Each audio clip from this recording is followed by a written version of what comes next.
Today, I'm super excited to have the very awesome Dr. Kirsten Robinson in the studio today, and we're going to jump right in. Growing community, one conversation at a time, brick by brick. Thanks for being here. Thanks for having me. We've had a lot of discussions before. You're a very engaged community member, but you're also a huge advocate as a teacher. You're a kindergarten teacher, and I don't know how anybody does that job and still has energy to come on a late night podcast, but here you are. How do you do it? Well, it just got harder because the age just dropped. I just went through my roster for next year. Oh, 9 of my kids are 3. 3. 9 of my 25 are 3. So it's going to be interesting next year. So it's transitional kindergarten, which is an exciting prospect for the state of California. And I think our district, Bellflower Unified, did it better than any of the other districts. Our rollout was much better. We've been doing it for a while, but we really looked at what our kids needed. And we've been doing it developmentally longer than other districts were doing it. They did a kind of a piggyback on kindergarten, which essentially meant your kids were kind of like being retained to kindergarten for the second year. Right. And so our goal is to make it was a 2-year kindergarten, and 1 year was supposed to be developmental and 1 year was supposed to be more academic. And you can be developmental and academic. You just have to be more creative about how you do it. But our district really looked at how do we meet the kids developmentally where they are, and then how do we progress them so that they're ready for kindergarten. Right. So when did we start doing that? I think we started in 2010 was our first year. We had to downsize. The whole entire state had to downsize. And so we had RIF teachers. And so the first transitional kindergarten class was taught by a teacher who still teaches it at Foster, but she was a 6th grade teacher. Really? And so when they gave her an offer of come back, it was for transitional kindergarten, and she wanted to work. So she took it, and it ended up being a phenomenal thing for her and for us because she kind of was the pioneer who went into the classroom. So to take a 6th grade teacher, the value of that is somebody who's been at the top of the pinnacle of the elementary food chain coming all the way down. It's not just distilling it. You know where they need to leave. So, know, if you start with the end in mind, it's really valuable because the start is the most important part of the work, but it's how you finish that matters. But if you know how they're supposed to finish, then you come back and you start them out with the foundation going, everybody's going to lay brick by brick. We're going to stack one upon the other. And so strong foundational is really, really important. So that was our first teacher. I think it was in 2010. And then little by little, we kept adding to it. And then the state made demands that those teachers would be highly qualified unless they were already grandfathered in. And so then they wanted a degree or certification. And I had finished my doctorate. And when I finished my doctorate, I said, I am never going back to school unless I'm teaching. I will never take another class. And then I got certification to teach preschool. Trust me, I so I could be highly qualified. I know you're a doctor because I've heard people not call you doctor. So no matter how much of a friend you are, I'm always going to say it. How long have you been a kindergarten teacher? Well, I started teaching in 1993, and I was sitting in a credentialing program at Cal State Dominguez Hills, and I was basically recruited out of my classroom to teach because I had a pulse and I was breathing. Right. And so I was recruited into Compton. And so my very first year of teaching, which I was very excited about, but I had only ever taught Sunday school, and Compton was certainly not Sunday school. Right. And so I felt very ill-equipped for it, except I had like this great heart and this great desire, but I had literally no skill because I taught summer camp and Sunday school. And so school is not really summer camp and Sunday school. And they hired me and put me in a classroom. My very first day, I got bit by a student and then spent the next 12 hours in a clinic in Compton finding out if I was going to die. But what did you do? But what did I do? To deserve it? I told him he couldn't leave the room and I blocked the door. Well. But then when he did run out, he ran out of the classroom, across the campus, crawled over like an 8-foot fence and ran across a busy street and didn't People die. don't realize how much of a problem that is, the eloping. Yeah. Right? Well, and that was not common 31 years ago. It is now commonplace. Why is that? Well, I would say, like, when I taught in Compton, the kids in suburban Lakewood are less regulated now than the kids in inner city Compton 31 years ago. Now, I'm sure inner city Compton is not as regulated now as they were then, but I think that some of what's changed, certainly we all experienced COVID. Yeah. That's one of the informants, but we were headed in that direction already. I think that word is used a lot, and I know what it means, but when people say regulated, like what exactly do you mean? Well, you have a central nervous system. And so as an adult, you can have a lot of sensory input. So there could be noise around you, people could be screaming, you could be stressed out about a deadline that you have or a fight you've had with your wife, or your children have had a lot of pull or demand on you. And so your central nervous system flares up. So you want your amygdala, which is a tiny almond-shaped space in your brain that 6 times per second you're looking at your field around you and you're saying, is there danger? Is there danger? So your amygdala and when your body is, there's so much demand on me, or there's so much input that it's hard to filter it out, you physiologically react to it. And so what happens is you have an autonomic response that's called fight, flight, or freeze.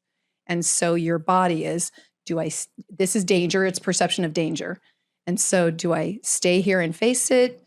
Do I just kind of fold and be quiet and hope it goes away? Or do I run away from it?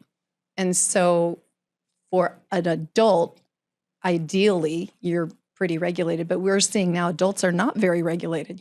Somebody cuts you off and you're swearing at them and chasing them down and trying to run them off the road. Not you personally, but people are doing that. Well, okay, it might be you too. I don't think so, but so you're seeing adults that aren't regulated. They don't have control over their brain. There's a space between when you have input and when you have response or reaction.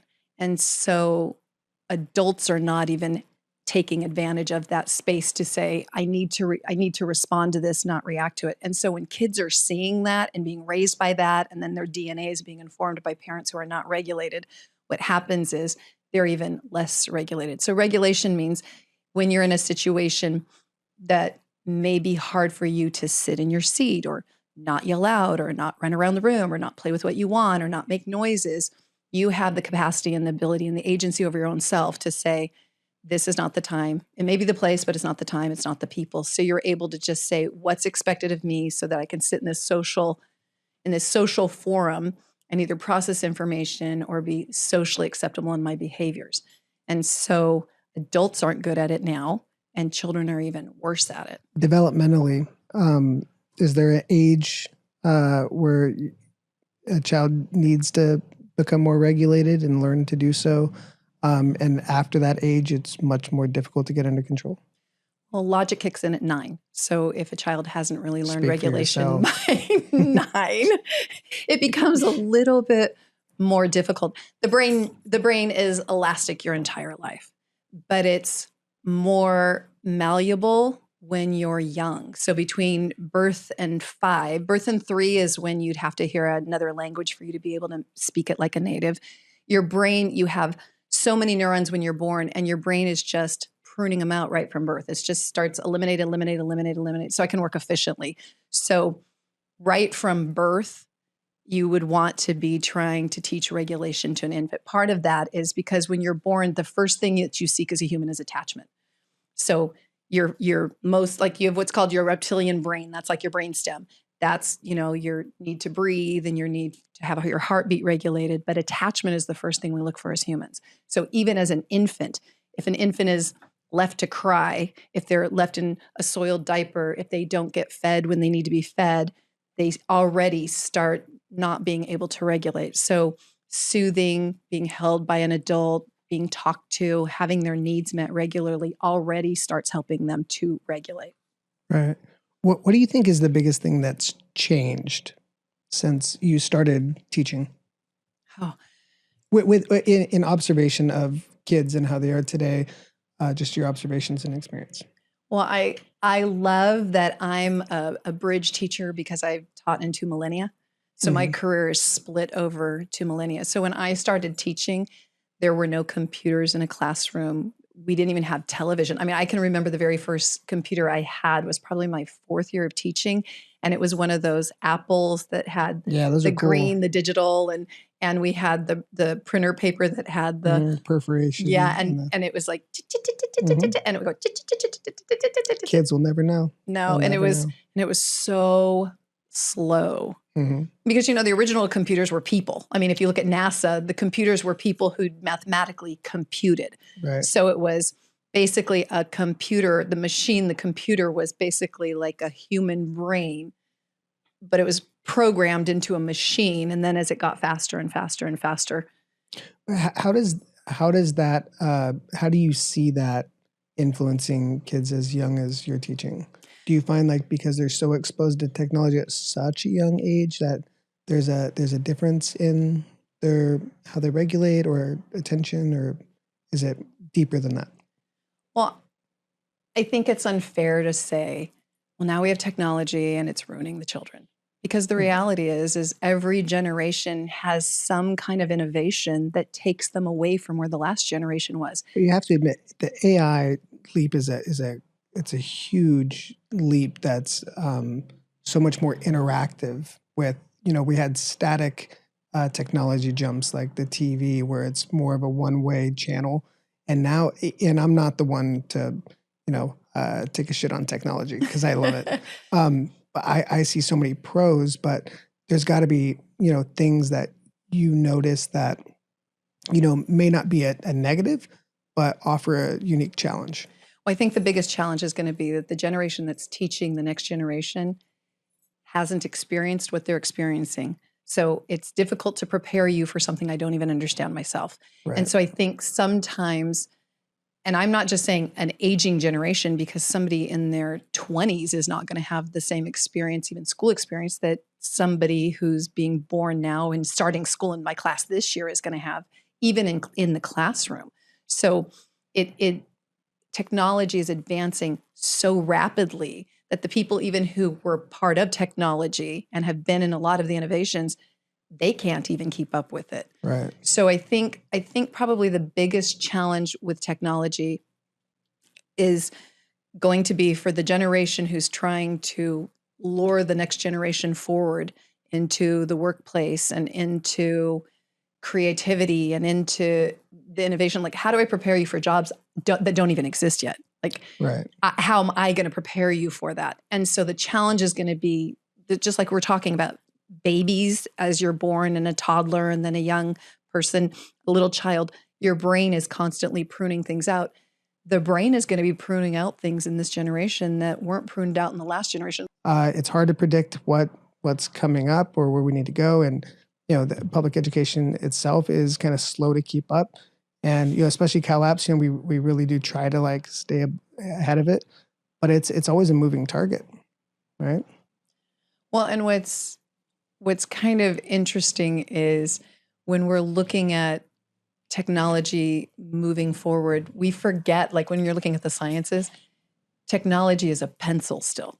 We've forgotten, we call technology a computer or a device that accesses a cloud.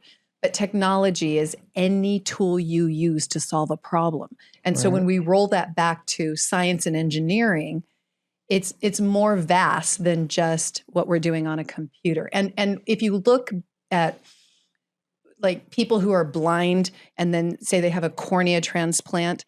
Or Neuralink. Right. Because when they if you were to show a picture or an actual object to someone who had never had they hadn't learned to see from birth, they can't tell the difference between the actual apple and the paper because their brain doesn't have that wired in. So the other thing with technology, I can tell you this as a teacher, watching kids with their computers, they know the alphabet in this app, they know all of this, but some of that is, when you play video games and it goes to the pleasure center and you get the little coins or you get to do the next thing. And so your brain learns how to it's not attending to what you're doing. It's not necessarily problem solving. It shortcuts to, once I do this, I get that. Right. And then when you roll back, you don't think about how you got there. You just automate it quickly because you get the coins and then you get to the next thing. So you stop doing the deeper thinking, because now what you're doing is you're being reinforced for not learning. You had to learn it, but now the application of it isn't, you're not rolling back to that learning. So I'll have families come in and say, my kid knows their whole alphabet. And then when I put it out of the context they learned it in, Right. they don't know it. They won't even recognize letters in their own name, but you put them on an app or put them on a device, or you put them in a context and they know it exactly in the context, but they can't make general application. So that's one of the nuances of technology that we see with really little kids. That's similar to how it was when I was pretty good at memorizing. So the multiplication table, I would nail it. But then if you put the different questions in a different scenario, I wasn't learning. Well, you didn't get the concept of it's repeated addition. You got I just need to memorize it. And then the argument is, well, do you really need to know it's repeated addition? I mean, that's great to understand the concept, but if you need to know 2 times 2, is it 2 and 2 more? Great, that's slowing it down, or just 4. Right. At some point it's like, do you really need to know that? Or, when we read, you don't read every word. You read, the first and last letter. And you read. I know. I love those memes where it's like, it's always BS, but it's like only 1 in 10 can read this. And I read it. I'm like, I'm 1 in 10. I did it. And so we're about the halfway point, and we've talked a lot about technology and just education in general, especially with the younger kids. Now I want to talk a little bit more about you and kind of your role as a teacher. And first question I have for you is, what do you think is the biggest misconception about teaching kindergarten or transitional kindergarten? The biggest misconception. I think the biggest misconception is it generalizes to teaching. I don't think it's just specific to the grade level. I think the biggest misconception is that teaching is easy, maybe. I mean, easy from the standpoint of like you come in and you have standards and then you have materials for teaching. And I don't think good teachers, our teachers certainly don't, you use materials as kind of your guide. But I think long ago, it used to be, we were turn the page teachers. So you had materials and you turned the page, and what was on the page you did. And we've moved away from that because our world is in a different place. So teaching requires that for this generation of students and learners, what we did before, we can't keep doing. And I think that the metrics that are being used for measuring success in kids are not allowing us to move the kids where we need to move them. Now, because where money goes, accountability has to follow. And because they don't know how to standardize accountability other than these tests, that makes it a little bit more difficult. But the reality is we used to teach children content. So the misconception is, you're teaching kids content. We don't teach content anymore. We're teaching children how to learn and how to think. It's more metacognition. Before it used to be cognition. You needed to learn. So the misconception is you're teaching kids what to learn. Like teachers teach kids what to learn. I don't think we do that anymore from the youngest all the way to the oldest, because again, let's roll back to technology. In the palm of my children's, even my 5-year-old's hands, they can talk to a device and ask it a question and get the answer for the information faster than anyone can pull it from their brain, and more accurately. So now what has to be taught is, how do you know what good information is? How do you vet information? How do you determine whether something is valid or not? And how do you make a concrete argument that's defensible? How do you learn? How do you think about the thinking? And how do you determine who you are, like your own identity? Because I think the danger now is that everybody will just believe whatever they see or hear, and everybody's entitled to their own opinion. So there's no such thing as objective truth anymore. It's whatever your truth is and my truth is. But when they collide, we can't have a society where there's no objective truth and where the rules are whatever I feel like following. And, we need to help people be comfortable in environments so everybody gets to do whatever they want. That leads to anarchy and the whole system falls apart. I mean, there's a pendulum that swings, but when we're trying to center things, it just keeps missing. And I have prismatic vision. So this is a great example for that. Prismatic vision, which means most people see one thing at a time and their eyes see together. I see out of my eyes separately. So I see at least two, and I can turn my head and see more. And so when I was little, they did surgery on my eyes to try and clip the muscles so that the muscles would see everything together. But they weren't completely successful, and miraculously, I mean, this just speaks to how amazing the brain is. Like, I'm able to touch the point of a pencil, which I shouldn't be because I see two pencils, but how does my brain know which is the point of the pencil? Driving should be awkward because where's the car? When I had my first surgery, I came home and just stood on the lawn, and my mom said, you just stared at the house and said, we only have one tree? We only have one house? I'm like, how did I know which house to go into? We had two houses. Yeah, I thought we were balling. Yeah, oh my gosh. So, but what happens is I went in once and saw a doctor, and you know how they have those tests where like there's a little red dot, and you're supposed to follow the red dot. And he said, okay, so I could see a red dot out of my left eye and see a red dot out of my right eye. And he said, I'm going to get it to the point where you see it together. And so he'd say, now tell me when they're together. And it'd get closer and closer and closer. And as soon as it was almost touching, they'd cross. And then what I saw out of my right eye, I then saw out of my left eye. And he could never get them to meet. And that's kind of what's happened in our world too, is we're trying to make everything okay. What happens is we just jump the divide and then it goes to the other side.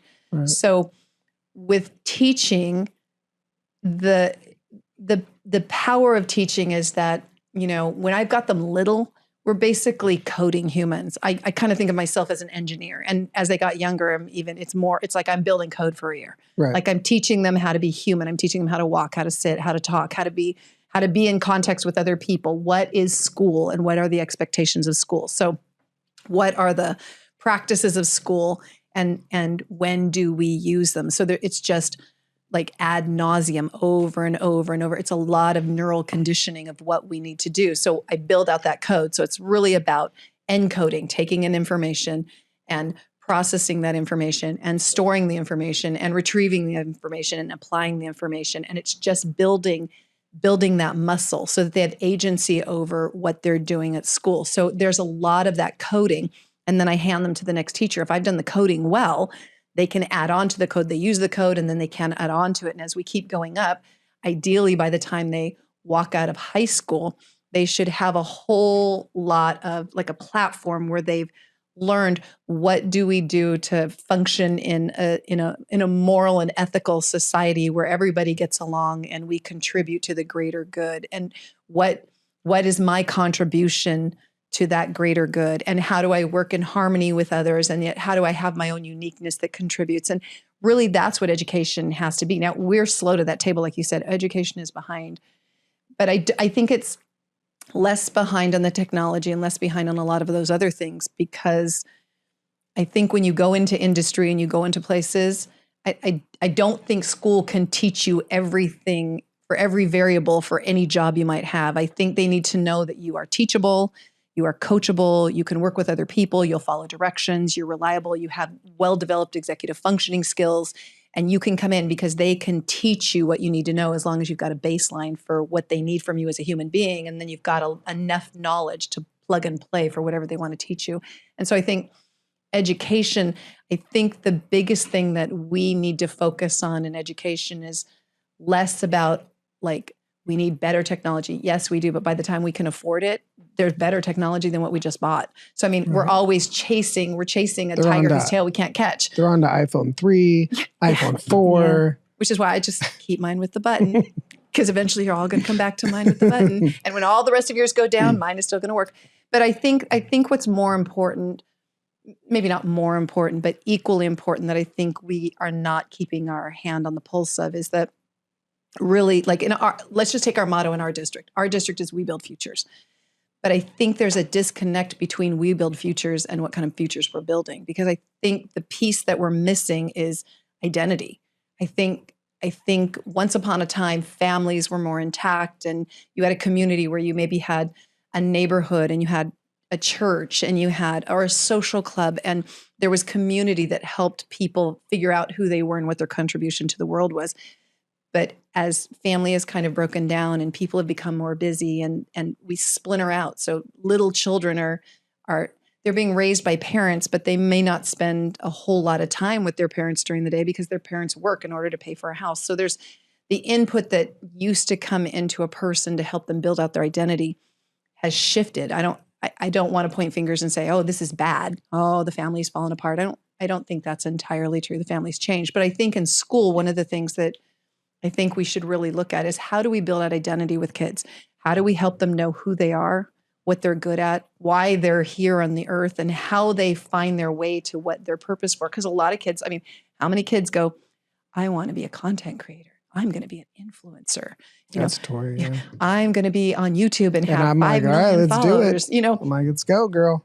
And there are people that are really, really good at it, and then people just don't follow them. Or they don't realize it looks easier than it is. It's a lot of work, and that's something me and Tori talk about all the time. And I let her watch me because I do content creation for a profession. It's a lot of work, and it's one of those where it's like saying I want to play in the NFL. It's like, all right, well, the people that the odds aren't with you, but it's possible. But you have to really want it, and in general, it's not about wanting the reward. It's do something where you want to do the work.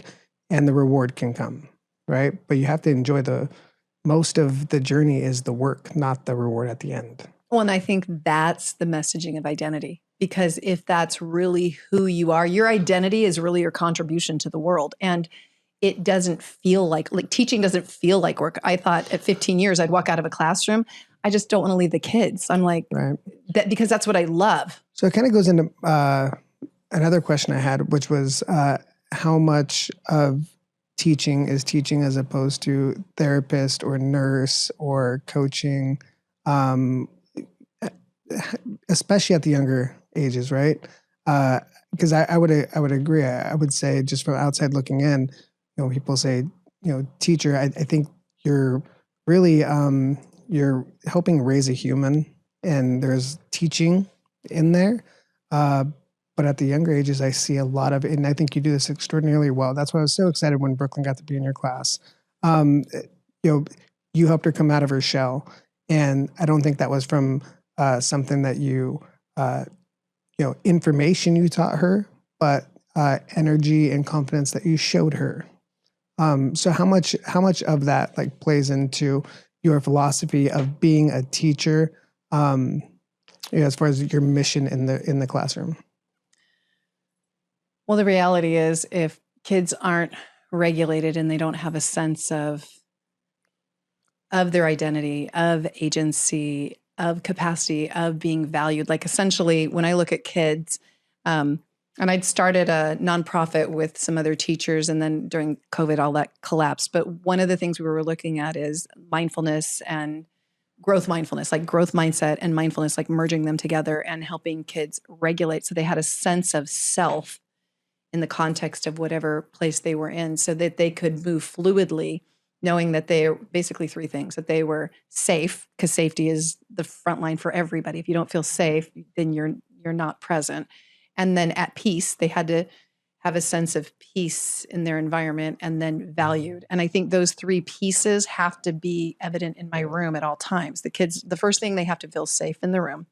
Like, I want them to feel so safe with me. They cry when they can't come. And, like that, I want to go to school. I want to be there, because it's, from the time they're about 2 years old, they're already trying to individuate. Like, I'm my own person, feed me and clothe me and take care of me and give me what I want, but get away from me. But don't leave me, because if you leave me, then I'm not okay. But don't come until I want you. I mean, so they're already doing that work. And by the time you send them to school, that umbilical cord is like severed almost. And sometimes it's harder for parents to let the kids go and stay in the room than it is for the kids to be in the room. But I cried every first day for the first few years. I think this is like the first year I didn't. Well, because it's also like they're growing up, and you can see that, you have a dog or a cat, and the whole idea is to train them to stay forever until one of the two of you dies. Right. You have a kid, and the whole goal is to train them to be able to go into the world and leave you behind, find their wings and fly away from you and become who you hoped that they would be and who they want to be, and be safe in a world that you can't protect them from. So, I mean, right from the start, soon as a mother gives birth, now we're disconnected, and they spend their whole time like figuring out how to get away from you. Right. Yeah. You know, how to not become you and how to get away from you. And Yeah. it's just like, no, not yet. So I think it's a dance in a classroom. And I think when new teachers come in, there's so much emphasis on producing an outcome, a measurable outcome, Right. that they're so buried under, I've got to make sure I do this, I cover this content, and these humans that I'm in the room with can demonstrate that I taught them enough that the people who hired me will let me keep my job. Right. And so I think that interferes with their ability to build out strong relationships, because the reality is I don't try and teach anything when I start. I just want them to feel safe in the room. And I learned that a long time ago. You know, if you hit the ground like running, even in upper grades, like people will be like, well, they're used to school, but they weren't in that class. They weren't with that group of kids. They weren't with this teacher. And so that uncertainty, the fear, like when they walk in, everybody has fear. And then we act like you shouldn't because you're too old for it, or, you know, you're a big girl. I mean, we use kindergarten against kids, you know, upper graders. What are you in kindergarten? Why are you acting like that? What are you in kindergarten? Kindergartners, you are in kindergarten now, so you're big. I mean, we use what we can against kids to get them to do what we need them to do. Right. But the reality is, anytime we're in a situation, every day, the first thing we should wake up, and I think it's great to have a gratitude journal. I have a fear journal. So I wake up every day and I say, what am I afraid of? Really? Like, yeah, because I think that if you start from a premise, I mean, and this goes back to identity work. So if you start from the premise of what am I afraid of, and you start with the truth of what you're afraid of, that truth telling lets you be honest about what's going to impede, because fear is the enemy of creativity. So if there's even latent fears, even if it's just small fears, that's, you know, I didn't get the house cleaned, and so now I can't do the creative work because I got to clean my house, and I'm afraid, you know, the neighbors might come, or I don't know, I might die, and then somebody will see all the mess I have. I'm not sure what it is, but even with, and I think with kids, if we can get them to a space where we sit at a place and we say, hey, what are you afraid of? And if we name that fear and speak the truth of that fear, then what we have is we have an opportunity for us to not have, it doesn't have that power over us, which gives way to us being more creative, because it's mind change or mind shift, and then it's form shift, because it lets us state what's standing in between us and our productivity, and mostly our creativity. And kids are afraid to fail. But the reality is, I mean, if you look at the engineering orb, failure is the last stop before redesign. The whole purpose of engineering is you build out something until a failure point, and then you re-engineer it. And that's the whole purpose of engineering. You know, the science and the application of the science in engineering is to build something that nobody else has ever built, to create something that solves a problem, to go into space, to go onto land, to find something somebody else hasn't done. But if you're afraid you're going to fail, how you cap yourself with what you're doing. And so I think one of the things we do as a disservice to kids is we set these metrics, and then we say, you know, if you get this, now you're a success. And if you get that, now you're a failure. Because some of the kids who do the worst in school end up being the most innovative people who actually change the world, because they're outside the box thinking is Right. what gets them to do things that nobody else is thinking about doing. And I think that's one of the disservices we do in education too. I think grades are necessary because we have to have some measure of how much did we teach and how much did you learn. But there has to also be some way to capture, you know, you might not get a good grade, but if you learned something, there's a lot of value in that. And I think we operate a lot in fear. And I think school is filled with a whole lot of fear. And if we could help kids understand what they're afraid of. I mean, even walking in the first day, I'm afraid people are going to think I look weird, or I'm afraid that, you know, I didn't dress right, or I'm afraid I'm going to say something stupid, so I'm not going to say anything at all. There's fear that just lives amongst us, and then our fear all buckles up against everybody else's fear. And then when somebody does something, we're all so uncomfortable about it that kids will either make fun of them or laugh because they're uncomfortable. And then it's like, now you just validated that I should have been afraid. Now everybody else is afraid because, you know, I fell flat on my face and everybody knows. Right. Well, I always, you know, with say college degrees, a lot of people will, you know, for myself, I don't think it was totally necessary that I went to college to learn the things that I did. Most of it was just reading books and just, regurgitating that. And I loved like debate and argument. So I went to school for poli-sci, right? And I enjoyed that stuff anyway. But when it came to the value it placed on me in the work force, and the reason why so many jobs are limited to those with a college degree, it was a while ago, but I was talking to one of my bosses and we were talking about this, and he said, well, it shows that they're willing to stick with something. It's not so much about what they learned or what the degree was in, but you're able to do that. So there's a level of like discipline. And when it comes to job stability and, people really want to invest in you, you're even when it gets tough, or you're going to stick with it. So I think there's some value even beyond the education portion of it to show a level of commitment and buy-in to something. But yeah, I think, I don't know. It's one of those like really subjective things where I think grades, I was never a great student in high school. And I think there was a little bit of that. I wasn't challenged enough. But also I was kind of just a little shit too. But it's because, the fear, right? When I was in high school, it was, I didn't want to feel invisible. So I realized if I could make people laugh, I don't feel invisible when people are laughing at what I said. So then you end up being, labeled a troublemaker or, disruptive, which you are at that point. But I don't think a teacher ever like talked to me about, hey, where's that coming from? And like digging in there. And maybe that would have been helpful or maybe not. But I think even like the most disruptive or kids with behaviors, there's a reason for it. And sometimes it's, they are looking for a reason to, like, they think they're a failure. So they want to, like, prove themselves right in a way and get into trouble. But there's so many different, like, reasons for doing that. But education should be about learning the student and actually helping them develop as opposed to just a grade. Well, I think that I've taught 31 years and I haven't had a bad kid yet. So, and I mean, maybe it's just the odds. Like maybe this year will be the year that I have that kid. But I think that when kids have behaviors, I think they don't have the ability to understand what's going on inside of them.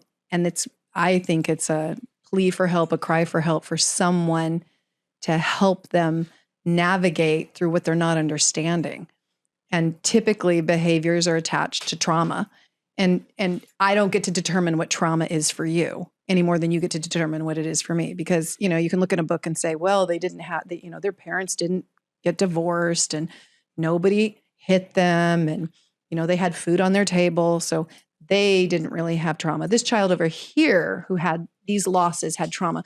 But sometimes you'll see kids that have all the things we call trauma and they come through them really well. And then a kid who has something that we would not necessarily label as trauma, they don't navigate it well because each person is unique. And so kids will either fold into themselves, and those are the kids that most teachers like, if you've got a problem, but you're quiet, you're the good kid who's quiet. But they just slide under the radar and go from year to year to year. And they don't realize their full potential either because no one sees them because they are invisible.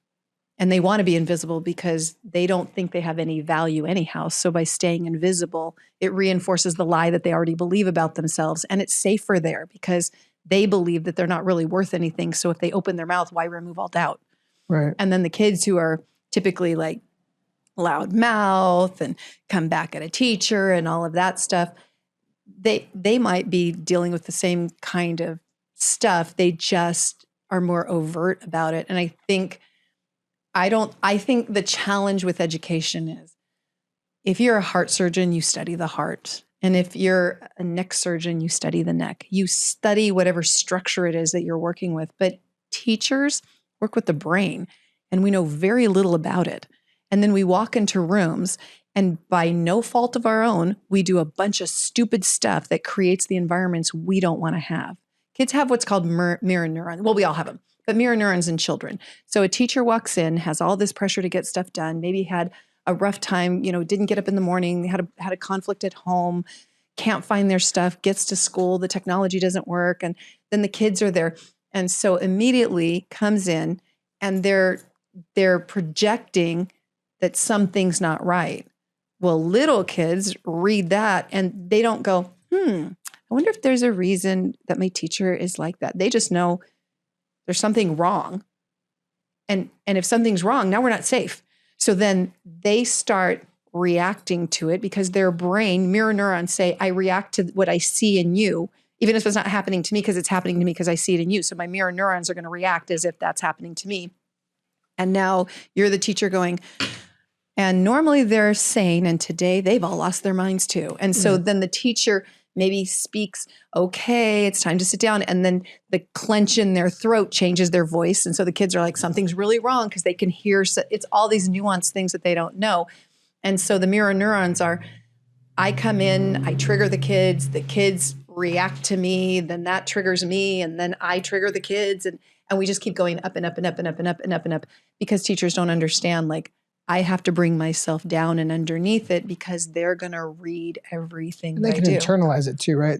I mean, kids could think like, oh, maybe it's me and it's not them. And then they kind of internalize that as well. Oh, no, absolutely. Kids will assume it's them. Yeah. And so like some kids will try and deflect. So now they're going to make it about somebody else, or they're going to punish you because, well, if I'm bad, I'm going to be the baddest baddie that I could ever be, So it's like, I'm going to punish you because you can't help me be regulated, and you're now not regulated, so you must be punished for that. And so we don't really understand the brain and how it works. And so by not understanding the organ that we're actually interfacing with, we do ourselves a disservice in the kids as well. And boundaries, right? Kids love, we're wired to find where the boundary is and see how far we can go. And if you're not, if you're not keeping an eye on that, that boundary can get pushed pretty far. Well, and then also taking the time, because one of the things that I've learned is, and I learned it with my own children, like they wouldn't get ready. And then if I get upset, now now we have an escalating behavior, and then we were already late. So now we're 5 more minutes late, and then I'm stressed out, and then I'm upset with them, and then I create it. And then the next day I'm expecting it to happen. And I just had to learn, like, we're going to be late.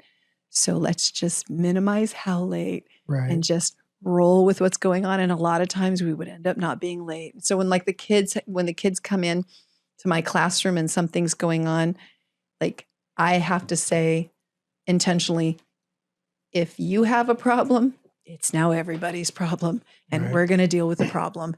That's the teachable moment now, because nobody's going to learn anything until we deal with what's going on. And if you internalize it, it's coming out later somewhere. So I have to teach them how to bring up things and how to deal with them. And there's a lot of it. And it's just, it's exhausting, but it is really rewarding, because in few grades can you see, because I have little kids, in the other grades, it's like, did I sow this or did I just reap it? Like, it might've been all your work, and then it just finally blossomed in my class, and I really had nothing to do with it, but I get the credit for it. But with little kids, when they come in, I'm like, that's all me. I did that.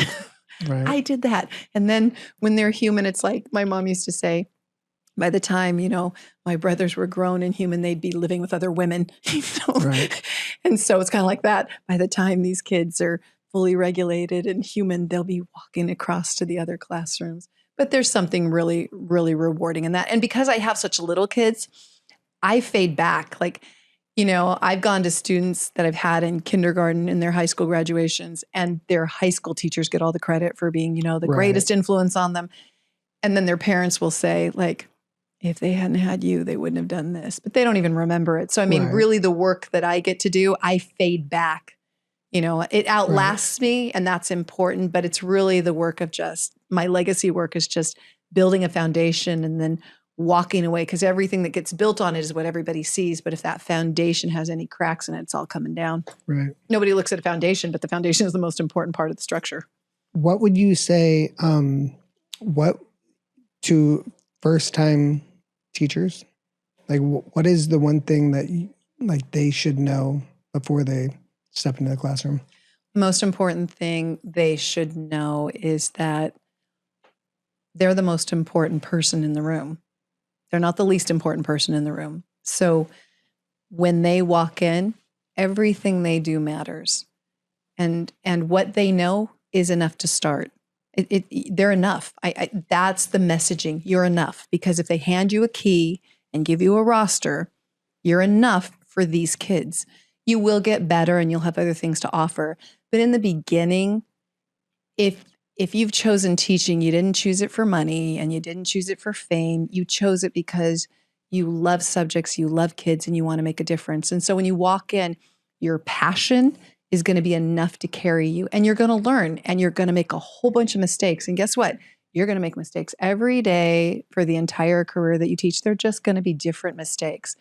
And what's the most important thing that you can do is build relationships, building relationships with the kids, building relationships with your peers, building relationships with admin, peers across the district, and the families. Relationships, that's all that prevails. And if I don't think you care about me, you're not going to be very effective at teaching me anything because I'm not going to trust you. You want me to learn stuff. I'm not your circus dog. So I'm going to dig in because I want to feel like I'm cared about. So the relationships are the most important thing. And they're really enough. Keep learning and growing. I mean, I don't think you can be an effective teacher if you aren't a lifelong learner and you don't want to keep learning and growing. But where you end up is going to be, I mean, it's kind of like a circle. You just kind of come back to where you start. And all those relationships are really what carry you. I mean, and it's what carries the kids too. Because if you really care about the work and you really care about the kids, my doctoral research was on reading, but essentially it was a perceptual study. And what came out of that was if a teacher believes it works, it'll work. So districts can spend a fortune of money buying these programs that have all this literature that backs them and all these studies that back them. But the people that executed it bought into it. And so if I give all of that to some teachers who are like, this is not going to work, it's not going to work. Right. And so really, whatever they come into the room believing is going to work, if they believe they're going to be effective at teaching, if they believe the kids can learn, and that's really important. I mean, they have to believe every child can learn. They might learn differently, but every child that comes in is going to move under my tutelage. I am the most important person in this room, and what I do matters, and the relationships I have with them are going to carry them through the year. And I am going to be able to teach them something that's going to carry them forward. And then relying on other people, because having mentors and accountability is really important. Having a place, a container, having another teacher, a more seasoned teacher, or even a new teacher, like somebody to lean up against, that you guys do it together, or you have somewhere you just go and fall apart. Like, I suck at this. Can you come show me what to do? Or I did this really well. Can you celebrate this with me? Because it's the very thing that you want your kids to do. We want them to be collaborative. We want them to be collegial. We want them to extrapolate things from other people. And we want them to partner with and put into their schema into other people so that collaboratively we make something better together. Teachers need to do that too, not sit in isolation in a silo in their room and worry that they're not doing well enough or think they're doing just fine without having those relationships beyond them. Right. I couldn't agree more. And I think that's something that you've definitely advocated for and really stand on is the collaboration and the PLCs. Is it PLCs? Yep. And I think the more I've learned in just role on school board is how important it is. Even when we did a tour of schools in San Diego, just kind of looking at their model schools and and that was the most common thread was how well the campus and the teacher community at those sites collaborated with each other. That was the biggest indicator of success with all those.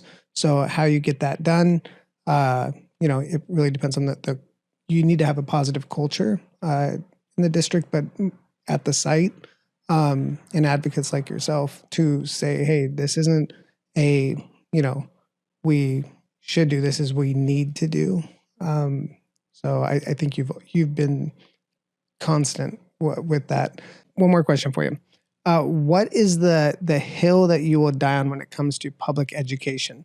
Like, what needs to get fixed in public ed? We're going to zoom out for a second. like public education, you've been in it for a long time. You've always been advocate. You've seen things that work, things that don't work. What's the one issue in public education in general that you feel like hasn't gotten the attention that it deserves? And if you were king of education, it would be the first thing that you get. This has to be the thing that gets fixed.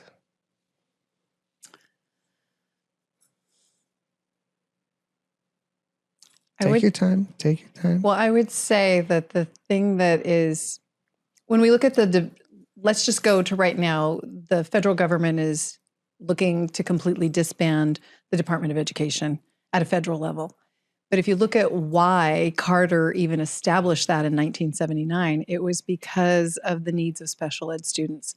So I think probably the biggest challenge in public education is meeting the most diverse learners. And what's happening is, and you can probably attest to this even stronger than I can as a board member, because you're looking at the number of students that are qualifying. It looks like we're qualifying so many, like, oh, why are so many being qualified? And so that's probably the hill that we're all going to die on, is the special ed students. And the power of looking at special ed and servicing it correctly is that everything that happens and is effective for the most diverse learners, the most restricted learners, it filters out and it applies to the least restricted learners. So if we don't get special ed right, we don't get anything right. And so the biggest challenge, I think, is special ed isn't funded. It's not funded. It's not fully funded. So if you're not going to fully fund it, then they're not even going to hold districts, like a state level, federal level, they're not going to hold districts responsible for it, because if I don't fully fund it, then I can't punish you for not serving. So basically you have to cherry pick who you're going to serve and who are you not going to serve. And that's kind of the origin story of special ed. When it mainstreamed into the public sector, that became like, that's the slow bleed. And then more and more students started qualifying, and more students started qualifying. And now we didn't have enough money to serve the kids that qualified before. We didn't have enough qualified people to serve the kids. I mean, if you look at our staff, the least qualified staff are working with the most needy kids, because we have a revolving door in special ed. It's exhausting. It's difficult to do. You take brand new teachers who it's really hard. I mean, on paper and theoretically, teaching is this dream. And so you have these special ed teachers who go through these programs and they're super excited.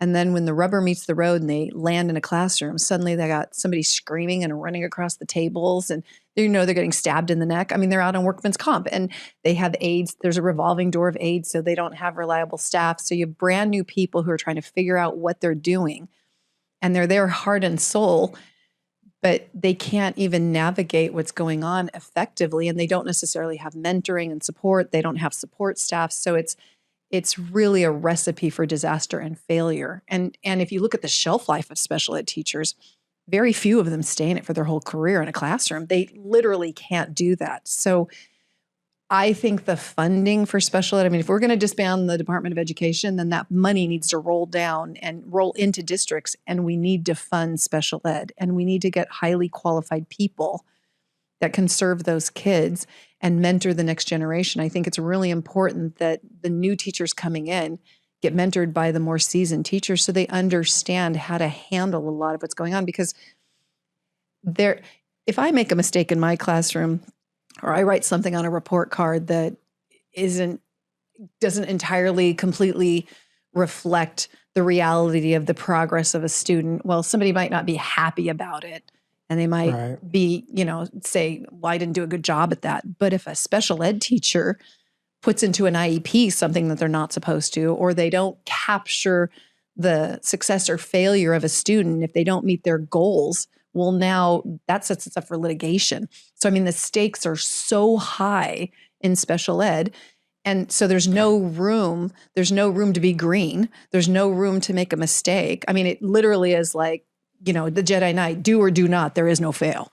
The rest of us get to have a growth mindset. We can fail forward and we can have, not have our fixed mindset, have our growth mindset and just try. It's the power of yet. But in special ed, there isn't. There's like, you have to get it right. You got to hit that ball out of the park every single time with every single kid. And then you're dealing with families that are in tremendous stress. I mean, parents, they're waiting for their baby to come and expecting their perfect bundle of joy. And then the next thing you know, they've got a kid who doesn't speak or can't swallow or runs around. And a lot of the families are very stressed. Sometimes their marriages don't make it. They're trying to work. They can't take their kid to a park. They can't go to a birthday party. So they don't get socialization. So you're working with families that are super highly charged, with kids who are super high need. And then you've got people who are not highly qualified. And the people who are more and more highly qualified typically go to the greener pasture where it's less demand on them because they need the longevity of their career. They want to retire out of teaching and they're not going to be able to do it if,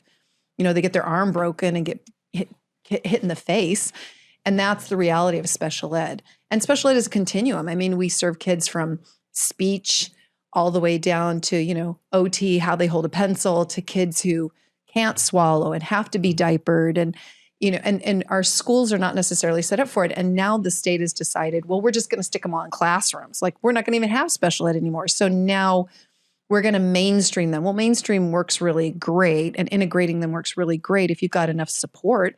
But if you're going to put a kid in a room who has high needs and then you're going to put him in with 26 other little kindergartners or 25 other kindergartners, and then one kid is tearing stuff off the walls and running out. And this is the reality of what's going on in our classrooms. I mean, screaming, tearing stuff out of the room, running out of the room.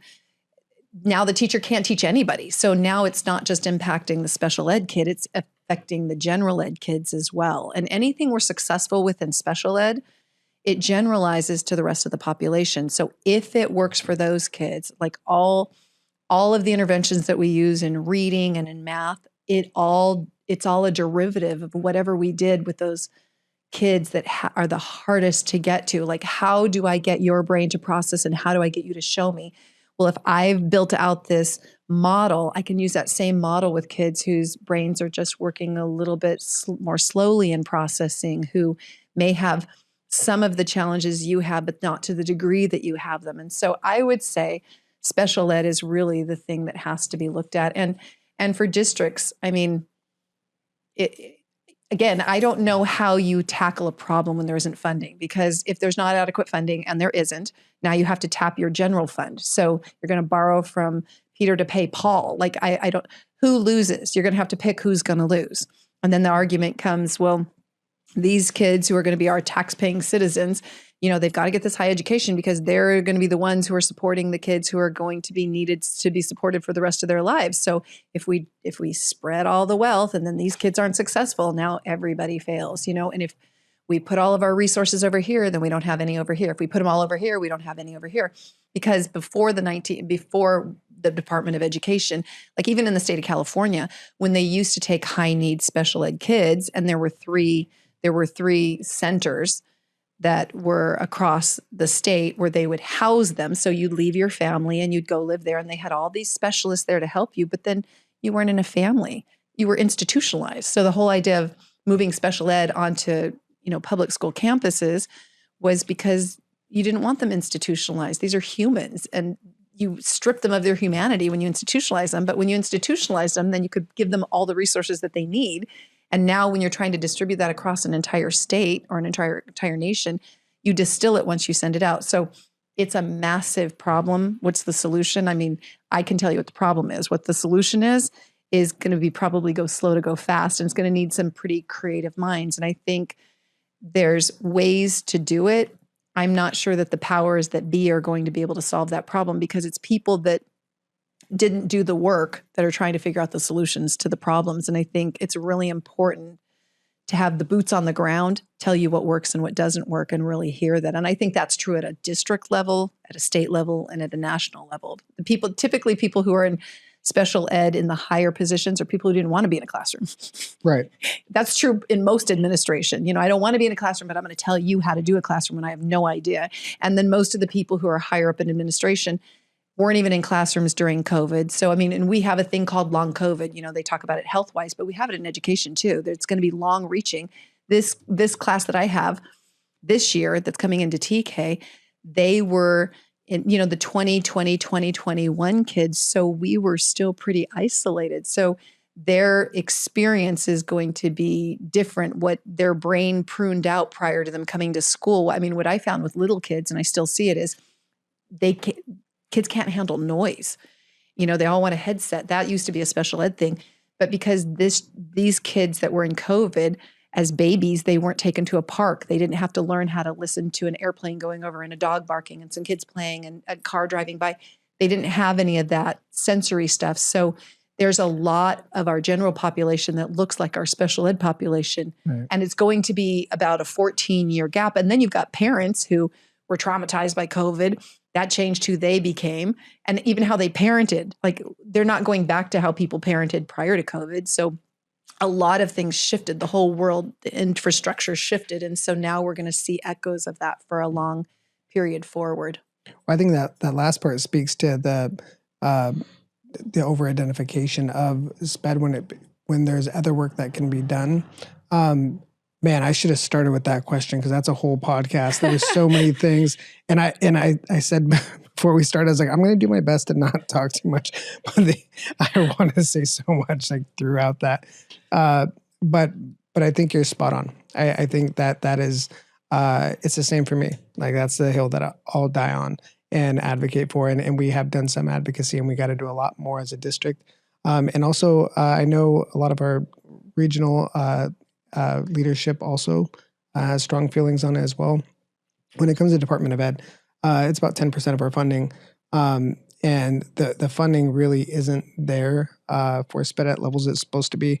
And this is the part that, you know, puts me a little easy. We live in California. There, you know, we have a, you know, strong presence here as far as like advocating for funding for education.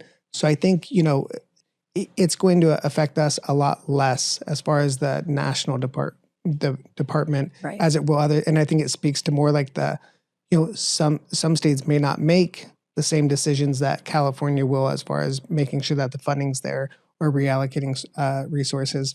But the what you were saying, like robbing Peter to pay Paul, that's a thing too. You know, when you do over-identify, you know, it does take away, you know, they don't like it when you use the word encroachment. I know there's another word that they like more, but whatever. It's funding that would otherwise go to our gen ed.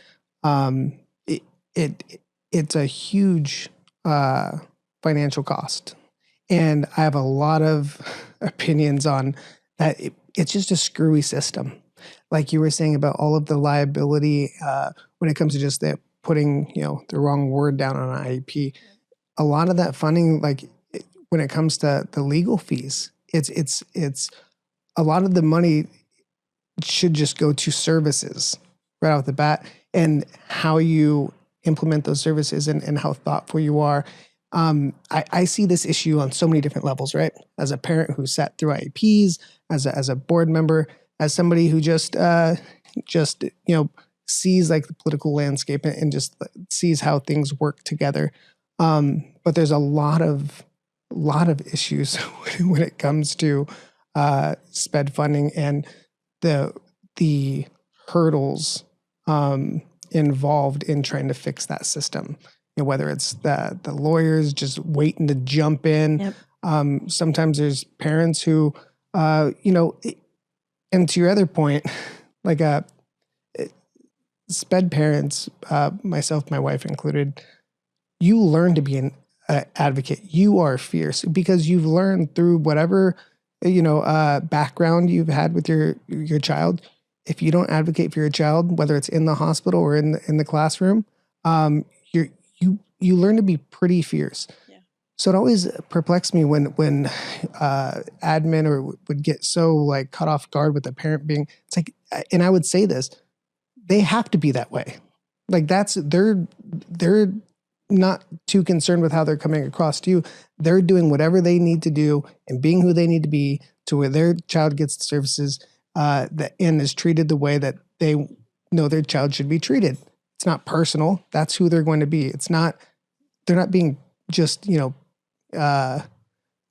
difficult to be difficult. It's, you kind of have to give them that grace because it's a different path for somebody who has to become that fierce advocate. There's so much there. Like that could be a whole other, we're gonna have to do a whole podcast on just special education because there's a lot there. And I think there's a lot of advocacy work to be done, especially now with the changes in how we fund. And rather than less funding, we need more funding for special education. Yeah, there's so much more. I mean, even when it comes to like how we create inclusive campuses and the amount of resources it takes to do things as opposed to finding ways to be efficient. There's a push and pull there. Anyway. Well, the challenge I think that I've seen is because I've had to look for resources for my own child, and there are a lot of private resources. Because originally it was, I needed to find public resources, and the problem was they didn't exist in a public sector, but they do exist in the private sector. Right. So if they exist, why aren't we bringing them and doing them ourselves? So that's usually my first question I pose. Like, okay, well, if it costs that much because we have to provide that, how much would it be? How many would we be able to serve if we brought that in-house, and what would that cost look like? And typically, like, the idea of bringing services in-house is much more expensive than it is. But I mean, sometimes it's just, I typically go so granular because I want to figure it out because it's like a business mindset, like having like owned and operated a business. I think of like, oh, well, it sounds like there's a cost savings here if, that's something we'd provide. But it's, when you only have like one or two, then you have to, it's so difficult. Like and especially when you're providing so much, and it goes to the, some of the issues that come across of having so many small school sites, right? There's a lot of inefficiency. And not just in our district, but in a lot of districts, we have to find a better way from a financial angle to make things more accessible, but also more efficient to where we can provide better services more openly rather than being so guarded. I don't think finances should really come into the conversation, ideally, when it comes to just providing a student for what they need to be successful. And that's where, really getting granular in how we do our assessments and making sure that, those assessments are not driven by anything other than responsible caretaking for that student. And I wish it was the case all the time, but yeah, those conversations, they get to me sometimes. Well, and if you don't provide resources out of the blocks, it's way more expensive. Treatment is way more expensive than prevention.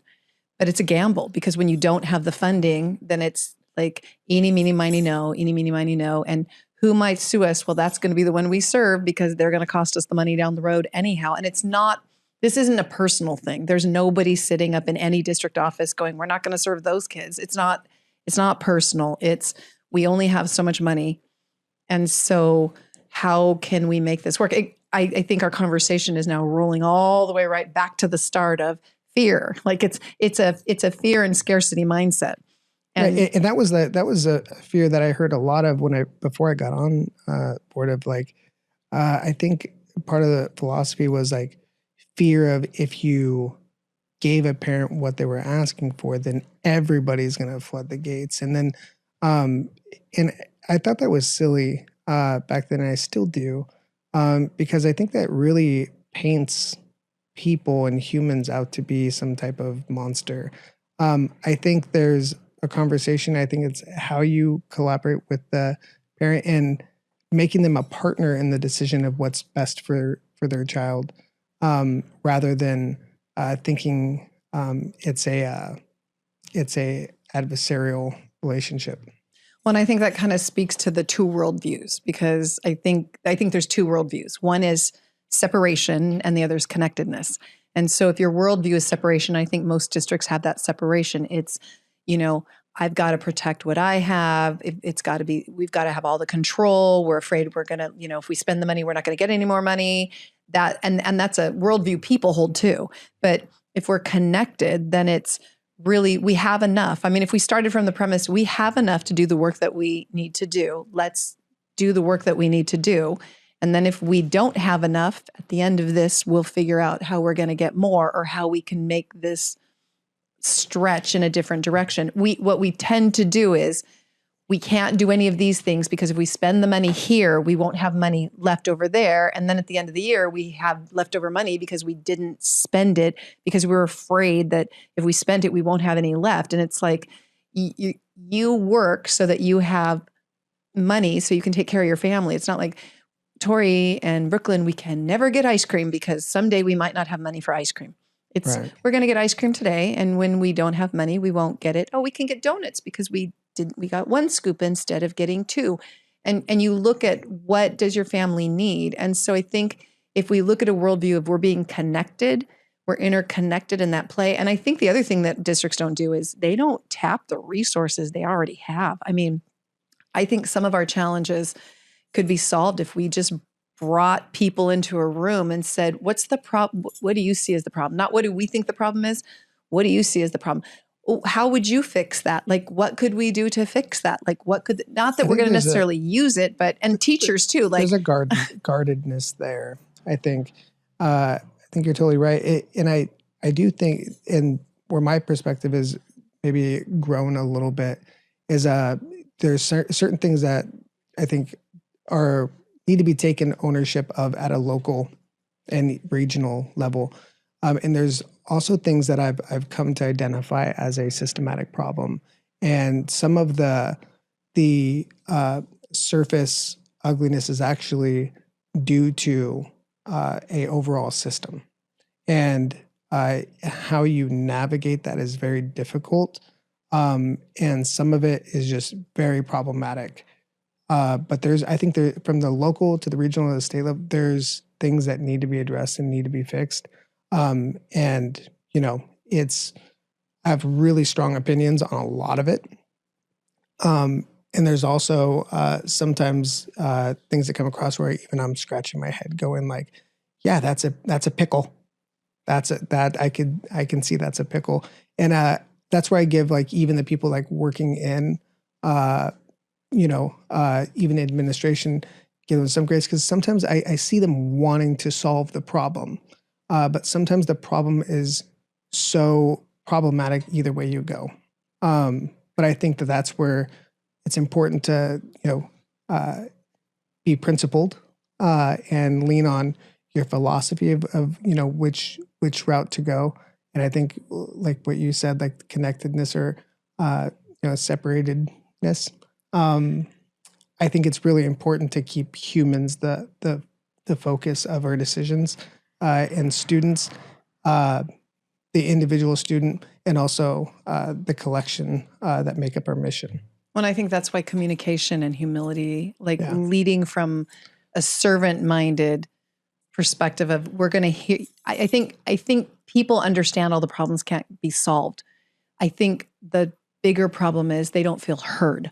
Right. They don't feel heard. It's not that they aren't heard. They don't feel heard. And I think we need to do a better job as an industry, as an institution, of making platforms for people to be heard, and then communicating how we heard them, and then telling them what resources we have, hearing how they think they could best be utilized, but then saying, okay, 7 people in a room, we might have 4 or 7 different ways that people think we should do things. So we're going to have to land. I mean, you guys just hired a superintendent. I can't imagine that anybody got who they wanted the first time. Because you had to say, I want this because I want this because I see this, but then the person across the table, I want this but I want this because I saw this. And you saw somebody on paper and they looked great, and you saw them in person and they weren't the same person as they were on paper, or you saw them in person and they weren't the same person they were on the paper. And so I think that there has to be not just compromise, but the awareness and willingness to communicate. Everybody communicates what they think the problem is, what they think that they want. And then it's, you kind of have to Apollo 13 stuff sometimes. Like, we got to get this problem solved the best that we can. And this is all we've got to work with. So if this is all we've got to work with, we can use it and we're going to get this done. And maybe it's not going to be optimal, but this is all we've got limitations, and communicating what the limitations are and helping people understand that is a great idea. We don't have funding for that. So is there another way we could do it without the funding? Or if we spend this much of the funding here, then we can't do this. But that comes with the level of trust too, right? Because even what you had mentioned before about like just the availability of funding, it's like you have to believe that when they say there's no funding, that's a truth. That's not a smokescreen, right? Or sometimes like that can be used as like a, we just don't want to, so that's just like an easy one. So there's a level of trust in any conversation, whether it's a small conversation with a friend or a district-wide, discussion. But also like with superintendent, I think that's the power of working with a team. It's like it's not a matter of individuals' preference. It's a matter of like, as a group, who is the best, as a group, who is the best to lead our district? And that is why successful teams are successful, because they come together and they talk it out and they figure it out and they become unified behind that decision and they support that decision. And that's why I'm really proud of like our board. I'm proud of, I love when decisions can come out that way because, the analogy always comes to mind, you never root against the person flying your plane when you're on the plane. When a decision is made, how we rally and how we support the success of our district and our students is all that matters. It's not there's no ego between colleagues. There's no place for that. And the good thing about us, we have a board of like, everybody wants to do the right thing and everybody has a good heart and everyone's doing it for the right reasons. And that's what makes us a great team. But that's also what puts us in positions to have really difficult conversations and try to tackle things that we feel strongly about, that we want to make better. We're not coasters. We're not just along for the ride. We're very involved, and we want to do big things, and we want to do good things for everybody. And I think there's a healthy dose of idealism, but there's also a equally healthy dose of practicality and what we tackle and how we tackle it and what we're trying to do. And I think we could do better, but I don't take away what we have accomplished so much. We have a whole running list of things that we have been able to accomplish. And but that's just getting started, in my opinion. I feel like I just started yesterday. And I feel like there's a lot of good things to come. But some decisions like SPED are so difficult. But I think it's very easy for myself, but also others to have that North Star. So, I mean, as long as you have that North Star, you're like, all right, it's a hike, but I know I'm going in the right direction. So let's go. Well, and part of the problem with like special ed and decisions is it's a moving target. If you're making a shoe, you can standardize a shoe and then everything is exactly the same and you know what your parameters are. You can't standardize the challenges that kids are going to bring or what they're going to bring in a year or what's going to prevail and what's going to subside. And there's so many dynamics that can't be controlled, and you don't know what the dependent variable is or the independent variables. You have to make a decision, and then you have to make a choice, and then you have to live with it, and then you have to justify and explain it, and then make some more decisions and keep everybody on the ship without people throwing people off or sinking the ship. I mean, it's a dance. There's an art and a science to education, and the science is how do you make the money work, and how do you make the systems, how do you satisfy the accountability, how do you satisfy the systems, but the art is how do you take the nuances of people and how do you take the differences of people and how do you make a place for everyone to belong and contribute? And again, it goes back to let's circle back to the beginning of the conversation. I believe a lot of that goes back to identity work. and executive functioning, which I think I would like to see our district make priorities for all of our students, because identity work is who you are in the world. And executive functioning is how you are effective at taking who you are in the world and putting it into the greater good and working together. Because I think a lot of conflict arises when people are working outside of their true identity. I think when you have a true identity and you're working in that, there's more collaboration, and I'm not trying to be you. There's none of that imposter complex. I have a position that I'm not really qualified for, and everybody knows it. So I'm just going to try and make sure that, I sit in my authority because all I have is my power.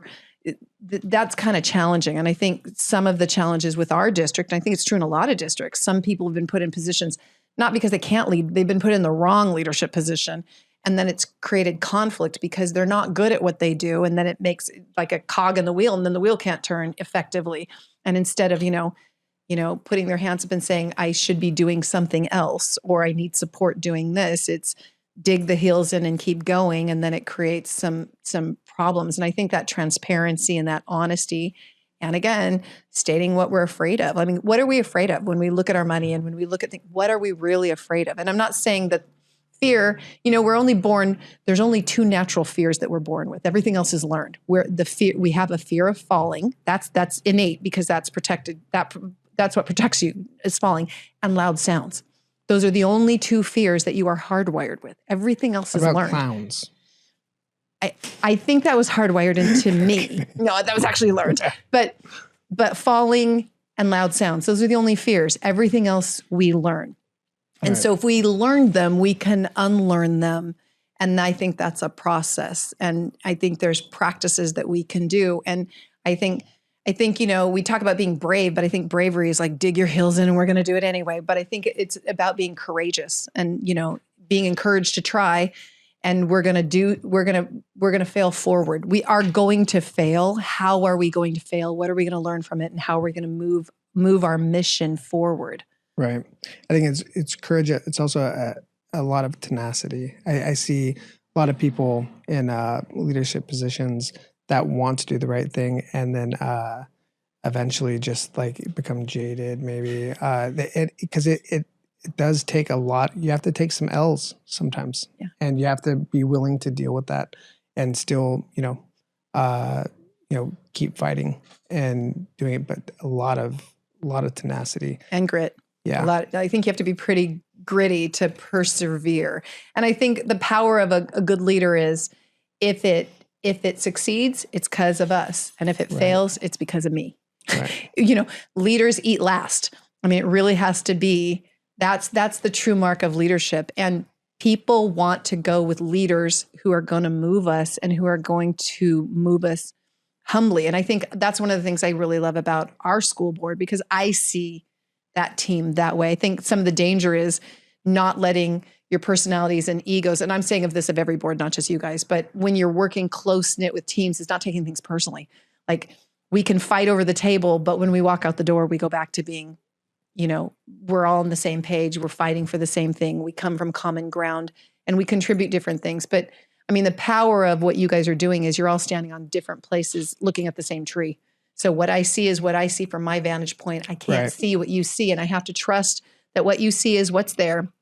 And then we have to align, like how do we make sure that this tree continues to grow? That's one thing I think with our board specifically. I always know that the heart's in the right place, and I'm just who I am. I'm always very interested in how people see things, but I'm also very quick to express how I see things, right? So, but there's you can't assume everybody thinks the way you do. So, not everyone's gonna be as interested in why you see the way you do as you might be in the way they are. But I think that's I think it's like any team. You could have the same team that wins a Super Bowl 5 years from now, this year. Not so. How you learn to work as a team, it's a learned experience. I think we're doing really good. Probably be, and you mentioned like humility on the board. Probably, I mean, I'm like the most humble person I know. So I'm like super humble. I'm probably the most awesome humble person in the world. I told Dinko I wasn't going to make any jokes on this podcast. Yeah, but you're only as strong as your weakest link. So you're disclosing the weakest link with What? your humility. I'm super humble. That's all I'm trying to say. I'm super. You told me I was humble. I'm humble, right? He wanted to keep his job. I'm humble and I'm very secure. I am, right? Tell me. Validate me. Validate me. I always appreciate our conversations. We're going to have to do this again. And next time I'm going to start off with the what hill would you die on? Because I was like, man, this is going to be an hour on this because you bring so much to the table. Whether it's this small, skinny one that you've already made fun of, or when you come to a board meeting, you speak so well. You have so much experience, and I appreciate what you do for our kids and also your advocacy for our entire district. So thank you. And I appreciate the opportunity to have influence because I think, we had a conversation once in the parking lot where I'm like, I don't have any power here. I can't make any decisions. I have a lot of skin in the game, but I don't have any way to move any kind of dial. And you said, I would not be so quick to say that. I wouldn't underestimate influence. And I appreciate that because it's really about how do you make informed decisions. And I think, if I were to say my identity essentially is like, I'm nobody, but because I'm nobody, I could be anybody, and anybody, generalizes to everybody and everybody's somebody. So the reality is like following that continuum, I move pretty fluidly through a lot of circles. And so I hear things, and everybody doesn't have to talk, but somebody does. And if there's a mouthpiece that can synthesize a lot of what's being said and there's commonality in what's being said, then there's reasonableness in saying, hey, you might want to consider these things. And hey, if you follow this to the nth degree, the trajectory kind of leads us this direction. Is that really where we want to go? Because it doesn't seem it does. And a small shift might lead us in a different direction. And so it's encouraging and exciting to be in a place where it is valued, that some of us have been here a long time, and what we see and what we say is actually heard and considered. Not necessarily that the decisions have to hinge on what we've seen or what we've said, but at least there's some forethought and some awareness that, the history of an organism is valuable, and the historians often aren't listened to. And what needs to be recognized is that, sometimes that seminal knowledge, it's important because those who don't learn from history are doomed to repeat it. So how do we not do some of the things we've done in the past? How do we learn from that and make different mistakes moving forward in the future, but mistakes that maybe move us to a better place than we would have gone if we just keep doing the same things over and over? So I appreciate that there's actually a place where the voices of our district are actually valued and heard, because I think if it's true for me, it's true for other people. That's the value, and it generalizes to other people. If I feel heard, go talk, because they want to hear what you say too. I believe that 100%. I think it's probably a common thing, but when the teacher says, don't be afraid to raise your hand, because if you raise your hand, there's other people that may be afraid to raise their hand, but they're going to appreciate the fact you asked that question. That's probably why I ask so many. Like I've never been afraid of asking, even if I think this might be a dumb question. But more often than not, those are the questions where I'm surprised that people were surprised by the question. Like, it's usually like the things that like people need to hear, even if it is like a off the wall, because my brain can be kind of off the wall sometimes. Like it's usually the right one to ask, even if I have a little hesitation sometimes. Well, inquiry-based learning is really the best way to learn, because when you've asked a question, you've opened the door to how your brain synthesize. thinks. Well, not just that, but you've opened it, like you have schema that's hit a ceiling, and you're trying to burst through that ceiling and enlarge that. And so when you ask a question, when we learn, the brain is always looking for two things. The first thing is novelty. How is this different than anything else that I've heard or seen before? And then I'm curious. That's why little kids are so curious, because everything's new to them. It's all novel. And then the second thing is, how do I attach new learning to what I already know? Because the brain wants that familiarity, because it's new and exciting and I want to know about it, but I need to be able to attach it to something I already know. Otherwise, it's just a lot of input and I have nowhere to put it. And then it's sensory overload. So I think when you're asking inquiry-based questions, as long as you've listened, I mean, because I don't think there's stupid questions. I think there's unnecessary questions and redundant questions. And when a kid will ask a question that I've just given the answer to, that says you're not listening, which is a different story. Or you got to say it in a different, maybe like the answer is delivered in a way that didn't make sense to them, right? So sometimes even what I find is even a redundant question tells you something about how that person is thinking. Now, don't get me wrong. There's people that aren't paying attention. That's a different thing. But I appreciate not only like your questions, but like the history you bring. I remember we did a board retreat a long time ago, and one of the things they said that was kind of missing in our district was the historian. And the moderator of the meeting kind of went on about the importance of having a historian. I feel like you're a historian. I feel like it's very valuable. So thank you. Well, thank you. I earned every one of these gray hairs and most of them in my classroom. Are they? Yes. You don't have gray hair. Yes, I do. Stop it. Yes, I do. Stop it. Silver fox. I'm looking forward to going gray. I hope I want to go full Richard Gere gray hair. And just because I said that, I'm going to go bald tomorrow. That's our show. Thanks for tuning in. We'll see you next time on the Brick by Brick podcast. And remember, keep building community, one conversation at a time, brick by brick.